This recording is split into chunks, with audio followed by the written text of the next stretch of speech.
mi nombre es Lilian Caterine Romero Prada, estudiante del programa de formación complementaria segundo semestre, y en el día de hoy les voy a hablar sobre las clases de modelos pedagógicos según Rafael Flores. Para Rafael Flores, los modelos pedagógicos se definen como categorías descriptivo-explicativas, auxiliares para la estructuración teórica de la pedagogía y que toman sentido solo contextualizándolas históricamente. En este sentido, Flores afirma que los modelos son construcciones o representaciones mentales de la teoría, y es así que un modelo pedagógico es la forma de interpretar, examinar y descubrir un fenómeno educativo según su contexto histórico. De igual manera, cada modelo pedagógico cuenta con unos criterios que se relacionan entre sí. Estos son meta educativa, relación maestro-alumno, métodos, contenidos curriculares y características del desarrollo. Esto hace referencia a la representación de las relaciones que predominan en el acto de enseñar. De igual manera, para Rafael Flores, los modelos pedagógicos se clasifican en modelo pedagógico tradicional, conductista, romántico, desarrollista y socialista. Vamos a ver qué nos dicen cada uno de estos modelos. Con respecto al modelo pedagógico tradicional, este se desarrolló a partir del siglo XVIII. En cuanto a su meta, es la formación del carácter de los estudiantes, moldeándolo a través de la voluntad, la virtud y el rigor de la disciplina hacia el ideal humanista y ético. Entonces aquí es la formación del carácter de los estudiantes. En cuanto a la relación maestro-alumno, es vertical, el maestro es quien tiene la autoridad. Aquí algo muy importante por destacar es que el docente tiene el rol activo o es el protagonista en la educación. El desarrollo comprende el desarrollo de las cualidades innatas o las habilidades que ya trae el niño a través de la disciplina. Los contenidos son las disciplinas clásicas y las facultades del alma. Los representantes más importantes en este modelo son Juan Amos Comenio y Johann Herbart. En cuanto al método, es academicista, verbalista, transmisionista, bajo un régimen de disciplina en el que los alumnos son receptores y aprenden a través de la imitación, el buen ejemplo y la repetición, cuyo patrón principal es el maestro. Entonces, esto quiere decir que el docente está dando la clase y los estudiantes son receptores de esos conocimientos. Desafortunadamente, aquí el estudiante no tiene participación en la clase. Entonces, para tener en cuenta, en el modelo pedagógico tradicional, como primera medida, hace énfasis en la formación del carácter de los estudiantes.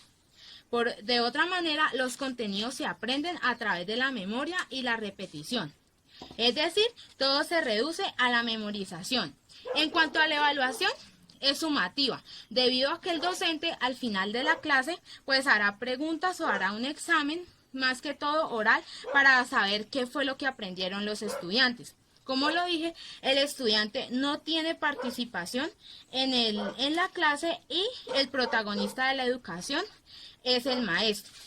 Un ejemplo de esto es cuando los estudiantes aprenden la lengua materna, oyendo, hablando, repitiendo varias veces, y así es como adquieren la herencia cultural de la sociedad. El segundo modelo pedagógico es el modelo conductista. Este se desarrolló a partir de 1910. En cuanto a su meta, es el moldeamiento de la conducta técnico-productiva y el relativismo ético. Hay que entender que el relativismo ético es una teoría la cual afirma que no hay una regla universal absoluta de la rectitud moral de la sociedad.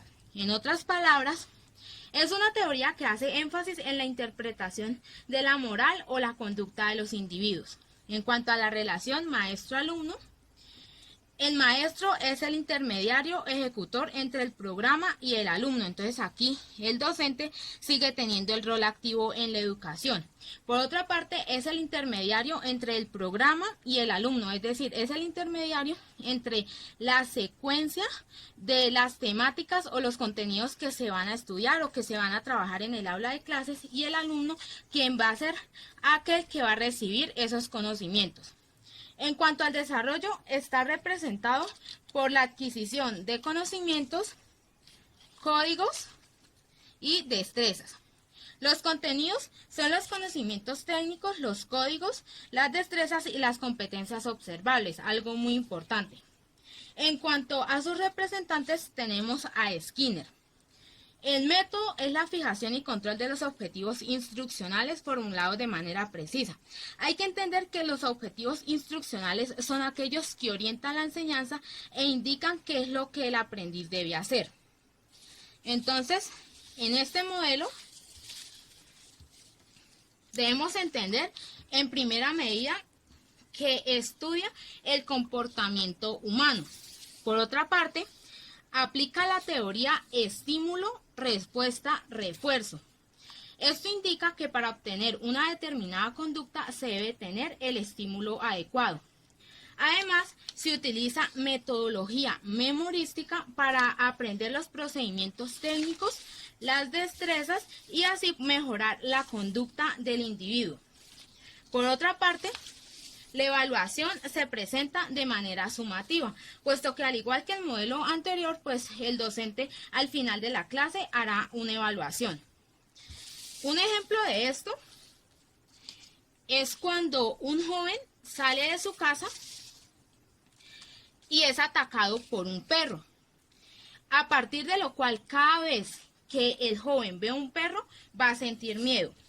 Entonces aquí el estímulo va a ser el perro y la respuesta va a ser el miedo que va a sentir el niño. Otro ejemplo y algo muy común en este modelo conductista es cuando se presenta en el aula de clases que, por ejemplo, un docente está dando una clase, por ejemplo, de matemáticas, está dando un refuerzo y está haciendo preguntas a sus estudiantes. Entonces aquí el estímulo es el que va a brindar el maestro. La respuesta va a ser la que van a dar los estudiantes. Pero ¿qué pasa? Que van a haber estudiantes que van a responder bien a las preguntas del maestro. Pero de igual manera van a haber estudiantes que van a responder de manera incorrecta. Entonces, para los estudiantes que responden bien a las respuestas del maestro, entonces el docente va a hacer un refuerzo positivo en ellos, entonces los va a felicitar o les va a dar un premio o un sticker. Pero para aquellos estudiantes que respondieron mal a las preguntas, entonces va a ser un castigo y esto va a ser una lección para que los estudiantes no vuelvan a cometer el mismo error.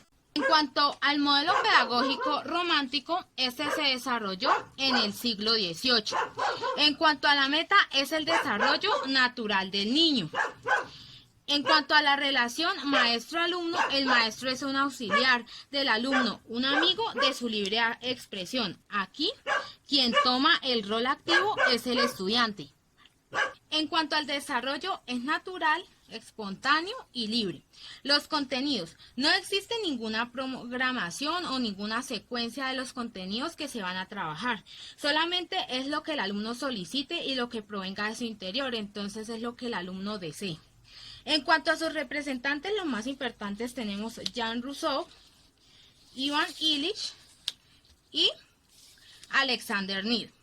El método consiste en suprimir o eliminar los obstáculos e interferencias que inhiban la libre expresión y permitir el desarrollo libre del niño. Entonces, este modelo pedagógico, en primer lugar, hace énfasis en el desarrollo natural del niño. Acá el docente es un auxiliar, entonces no va a intervenir demasiado, solamente va a intervenir cuando el estudiante lo requiera. Por lo tanto, el papel protagonista en la educación aquí ya es el estudiante. Se da el desarrollo de igual manera de los niños de manera espontánea y libre. Todo esto se reduce al aprendizaje por descubrimiento. Un ejemplo de esto es cuando el docente coloca a los niños a hacer dramatizaciones. Entonces, por ejemplo, también se les coloca de pronto a que representen su animal favorito. Entonces, cualquier cosa, esto les ayuda a los niños de cierta forma a que aprendan por descubrimiento y es de cierta forma también una metodología muy buena para el docente, puesto que se sale de la rutina de dictar una clase en el aula, en el aula y solamente pues los estudiantes dedicarse a copiar. Entonces es una manera en la cual los niños se motivan y en la cual los niños aprenden. En cuanto al modelo pedagógico desarrollista, este se generó a partir de 1960. Su meta es el acceso de cada individuo al nivel superior de desarrollo intelectual. En cuanto a la relación maestro-alumno, el maestro es un facilitador, es un orientador y un creador de ambientes que le brindan experiencias significativas a los estudiantes. En cuanto al desarrollo, es progresivo y secuencial a estructuras mentales cualitativas y jerárquicamente diferenciadas. Los contenidos son las experiencias que facilitan el acceso a estructuras superiores de desarrollo. El niño construye sus propios contenidos de aprendizaje. En cuanto a los representantes, tenemos a John Dewey, Jean Piaget, María Montessori y Lev Vygotsky. Y en cuanto al método, es la creación de ambientes de afianzamiento. Según cada etapa, el niño es investigador. Entonces, para tener en cuenta, en este modelo pedagógico desarrollista, su objetivo no es el de cumplir con el currículo, sino contribuir y formar al sujeto de tal manera que adquiera habilidades cognitivas suficientes para de esta manera ser un individuo autónomo, independiente y capaz de aprender por sí mismo. De igual manera, aquí el maestro es un facilitador, es un mediador, es un orientador que promueve aprendizajes significativos en los estudiantes. El desarrollo intelectual se da de manera progresiva y secuencial, y pues todo esto se llegan a aprendizajes significativos. Un ejemplo de esto es cuando los chicos aprenden por medio de experiencias significativas. Aquí los niños los estudiantes aprenden a pensar, aprenden haciendo y llegan a conocimientos mucho más amplios. Otro ejemplo de esto es cuando se da la enseñanza por medio de proyectos. Y cuando también en el aula de clases, para lograr aprendizajes significativos, por ejemplo, los docentes están trabajando de pronto un tema con la naturaleza, entonces sería bueno que a los niños o a los estudiantes los pusieran a interactuar con la naturaleza, la utilización también de la ciencia para elaborar laboratorios o experimentos pequeños. En cuanto al modelo pedagógico socialista, según la última clasificación que da Rafael Flores Ochoa, este modelo se desarrolló a partir de 1960, igual que el anterior modelo. En cuanto a la meta, es el desarrollo máximo y multifacético de las capacidades del estudiante. Entonces es desarrollar en el estudiante todas sus habilidades, sus destrezas, sus potencialidades para la producción y el bien de la sociedad. En cuanto a la relación maestro-alumno, se complementan. ¿Qué pasa acá? Que no solamente el estudiante recibe los conocimientos o no solamente recibe la enseñanza, sino que aquí el maestro también aprende del estudiante. En el desarrollo es progresivo y secuencial, pero impulsado por las ciencias, entonces se le da importancia a la ciencia. Los contenidos vienen a ser científico-técnicos, polifacéticos y politécnicos. Los representantes más significativos en este modelo tenemos a Anton Makarenko, Celestine Freinet y Paul Freire. En cuanto al método, es la utilización de estrategias didácticas variadas acordes al contenido, al método de las ciencias, al nivel de desarrollo y a las diferencias individuales. También se hace énfasis en el trabajo productivo o en el trabajo en grupo. En este sentido, debemos destacar que en el modelo pedagógico socialista se proporciona formación científica a las nuevas generaciones. Además, se da importancia a la ciencia, ya que no solamente esta está presente en los contenidos o en la relación maestro-alumno o en los métodos didácticos, sino que sustenta los fines educativos y la dinámica de desarrollo. Por otra parte, el aprendizaje aquí es una construcción social y pues a través de esta se concreta por medio de la actividad en grupo, y los aprendizajes se construyen con base en los problemas de la vida cotidiana, los valores y la conciencia social. Un ejemplo de esto Es cuando se manejan en el aula de clase la enseñanza por medio de proyectos, se maneja la tecnología también para elaborar laboratorios o hacer experimentos un poco más complejos, utilizar de cierta manera también la tecnología para adquirir información y compartirla. En conclusión, conocer los diferentes modelos pedagógicos es indispensable para cualquier educador, ya que de esta forma se cuentan con diferentes puntos de vista acerca de cómo se da el aprendizaje. De igual manera, se enriquece el conocimiento del docente, así como su capacidad para apreciar desde distintos enfoques los fenómenos educativos que suceden en el proceso educativo.